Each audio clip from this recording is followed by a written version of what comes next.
večer, takže za tu otázku v podstatě veškerá jednání, která se vedla, byla vedená velice korektně, ale shledával jsem zásadní rozpor v tom, že 2 dny po skončení voleb zvolený zastupitel za občany Prozliv se rozhodl změnit najednou dres, začal si určovat své nároky, a to tím, že v podstatě nebude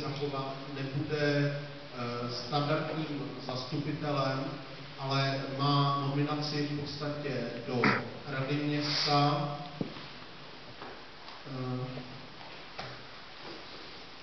Tady ty někde říkáte úplně něco jiného. Odpovězte na otázku. Já k tomu dojdu, když dovolíte. Osobně, když mi bylo nabízeno, abych se účastnil Rady města s účastí pana Čipery tedy, tak jsem tuto nabídku odmítl.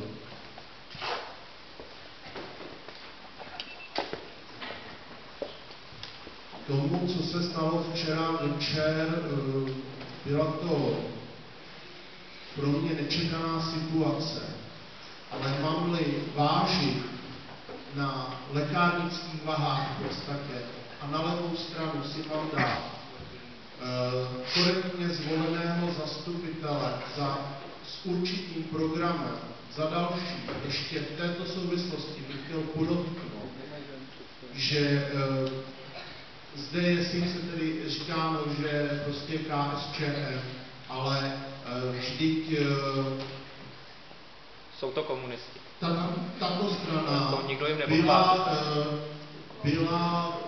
v Radě města za poslední období pokaždé. Ale ještě tedy jsem chtěl dokončit teda myšlenku, že tedy pokud si mám dát na jednu stranu spolupráci s KSČM a na druhou stranu člověka, který zradil svůj program, tak protože s panem Mrázkem se za období minulého volebního období a minulou účast v radě znám,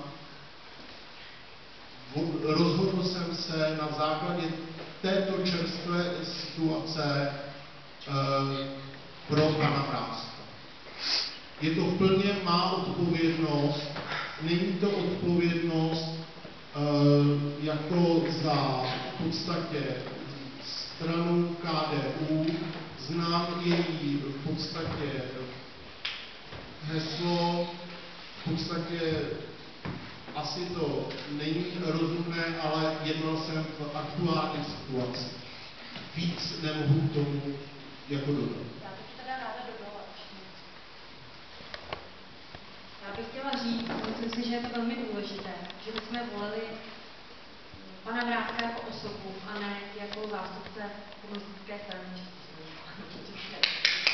A myslím si, že pan Mrázek v této funkci může udělat Prozliv mnoho dobrého a myslím si, že i více než třeba pan Čipera nebo pan Kučera. A myslím si, že vy to hlavně oceníte v následujícím volebním období. Děkuji.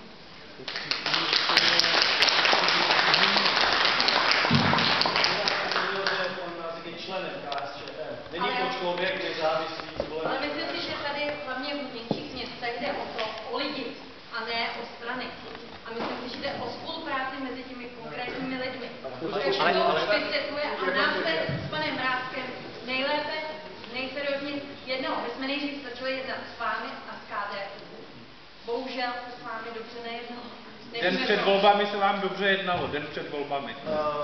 Jestli se nepletu, tak tu většinu, kterou zvolili Věci veřejné již 19. října, protože s námi by těch 8 hlasů díky odchodu pana Čipery neměli, tak ta většina obsahovala i 2 lidi z KSČM. To si prosím vás uvědomte. Já bych řekl, že já bych pro nikoho z KSČM ani tak nehlasoval. To je Prohlasoval by možná někdo jiný. Já já bych pro ně ruku nezvedl. Vy jste pro ně každý musel tu ruku zvednout. To je ten rozdíl.